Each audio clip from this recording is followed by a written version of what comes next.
ചതുഷ്ഷഷ്ടിപചാരാഢ്യ എന്നുള്ള മന്ത്രത്തിൻ്റെ സാമാന്യമായിട്ടുള്ള അർത്ഥമാണ് നമ്മൾ നോക്കിക്കൊണ്ടിരിക്കുന്നത്.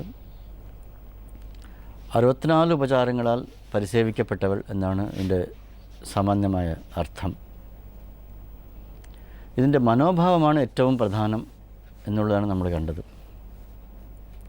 ഇതിന് ഉദാഹരണമായിട്ട് പൂസലാർ നായനാർ എന്ന് പറയുന്ന ഒരു നായന്മാരിൽ ഒരാളുടെ ചരിത്രമാണ് ഇവിടെ പറയുന്നത്. ചെന്നൈയുടെ അടുത്ത് തിരുനിன்றവൂർ എന്നുള്ള സ്ഥലത്താണ് അദ്ദേഹം ജനിച്ചത്. ശിവഭക്തിയിൽ അതിശ്രേഷ്ഠനായിരുന്നു.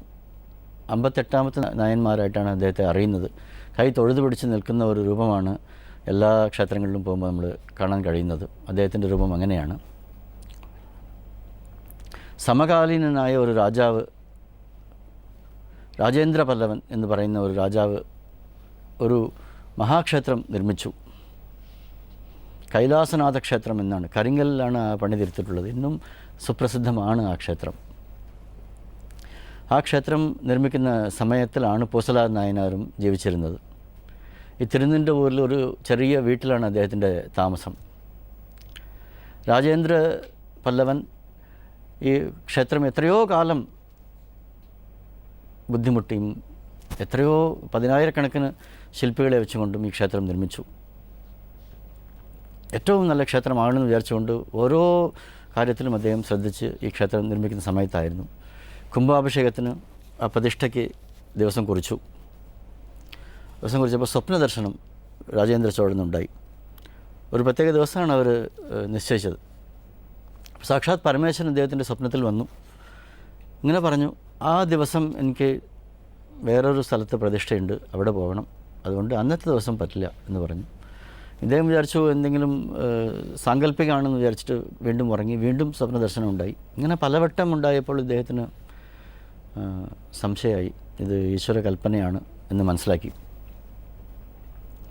അപ്പോൾ പരമേശ്വരൻ പറഞ്ഞു, ഇങ്ങനെ പൂസലാർ നായനാർ എനിക്ക് വേണ്ടി ഒരു ക്ഷേത്രം പണി ചെയ്യുന്നുണ്ട്, അവിടേക്കാണ് ഞാനിന്ന് പോകുന്നത്, അതുകൊണ്ട് അന്നത്തെ ദിവസം ഈ പ്രാണപ്രതിഷ്ഠ വേണ്ട എന്ന് കൽപ്പിച്ചു.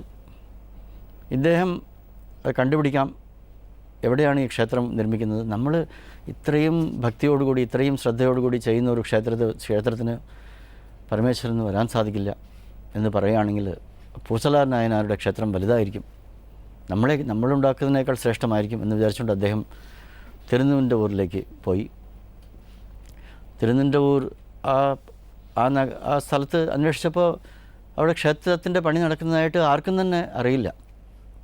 പലരോടും അന്വേഷിച്ചു. അപ്പോൾ എല്ലാവരും പറഞ്ഞു ഇവിടെ ക്ഷേത്രമൊന്നും നിർമ്മിക്കുന്നില്ല. കുറേ കഴിഞ്ഞപ്പോൾ പൂസലാർ എന്ന് പറയുന്ന പേര് പറഞ്ഞപ്പോൾ അദ്ദേഹം പറഞ്ഞു അതൊരു ബ്രാഹ്മണനാണ്, അദ്ദേഹം ഈ ഗ്രാമത്തിലല്ല താമസിക്കുന്നത്, പുറത്തൊരു ചെറിയ വീട്ടിലാണ് താമസിക്കുന്നത്, അദ്ദേഹത്തെ കാണണമെങ്കിൽ കാണാമല്ലോ എന്നൊക്കെ പറഞ്ഞു. അപ്പോൾ രാജാവ് അവിടത്തേക്ക് പുറപ്പെട്ടു. അപ്പോൾ രാജാവ് വീട്ടിലേക്ക് വരുന്നെന്ന് പറഞ്ഞപ്പോൾ ഈ പൂസലാർ നായനാരുടെ പത്നി പുറത്തേക്ക് വന്ന് നിന്നു. രാജാവിനെ സ്വീകരിച്ചു. രാജാവ് ചോദിച്ചു, പൂസലാർ നായനാർ എവിടെയാണ് ക്ഷേത്രം പണി ചെയ്യുന്നത്? വലിയ ക്ഷേത്രമാണെന്നൊക്കെ ഞാൻ പറഞ്ഞു കേട്ടു, അത് എവിടെയാണ് പണി ചെയ്യുന്നത് പറഞ്ഞു. അവരുടെ പത്നി പറഞ്ഞു, ഞാൻ അങ്ങനെയൊന്നും കേട്ടില്ലല്ലോ. ഇദ്ദേഹം എൻ്റെ ഭർത്താവാണെങ്കിൽ 1-2 വർഷങ്ങളായിട്ട് പുറത്തേക്ക് വരുന്നില്ല, എപ്പോഴും അന്തർമുഖനാണ്, എപ്പോഴും ഇങ്ങനെ ഇടയ്ക്കിടയ്ക്ക് ഇങ്ങനെ കരയുന്നത് കാണാം, ഇടയ്ക്ക് ചിരിക്കുന്നത് കാണാം, ഇടയ്ക്ക് ഇങ്ങനെ ശിവൻ്റെ സ്തുതികളൊക്കെ ചൊല്ലുന്നത് കാണാം. വീട്ടിൻ്റെ ഉള്ളിൽ തന്നെയാണ് എപ്പോഴും ഇരിക്കുന്നത്, ഭക്ഷണവും കഴിക്കാറില്ല.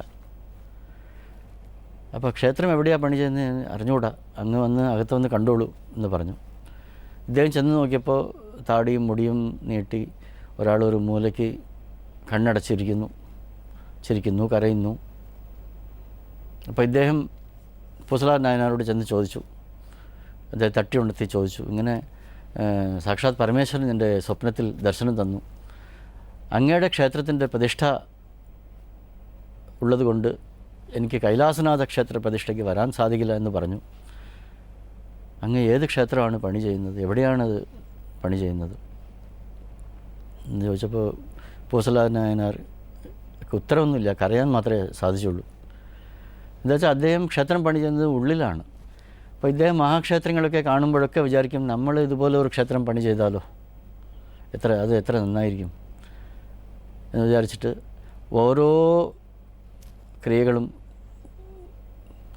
ആ അമ്പലത്തിൻ്റെ പണി മുഴുവൻ തൻ്റെ മനസ്സിലാണ് അദ്ദേഹം ചെയ്തത്. ഇങ്ങനെ ആയിരിക്കണം പ്രതിഷ്ഠ, എങ്ങനെയായിരിക്കണം പ്രതിഷ്ഠാ ദിവസത്തെ പൂജാകർമ്മങ്ങൾ, അതിന് വേണ്ട ക്രിയകൾ, ഇത്ര ബ്രാഹ്മണർക്ക് സന്ദർപ്പണം ചെയ്യണം, വേദഘോഷം ഉണ്ടാവണം, ശംഖനാദം ഉണ്ടാവണം എന്നൊക്കെ ഞാൻ മനസ്സിലാണ് പൂസലാർ നായനാർ പ്രതിഷ്ഠ ചെയ്തുകൊണ്ടിരിക്കുന്നത്.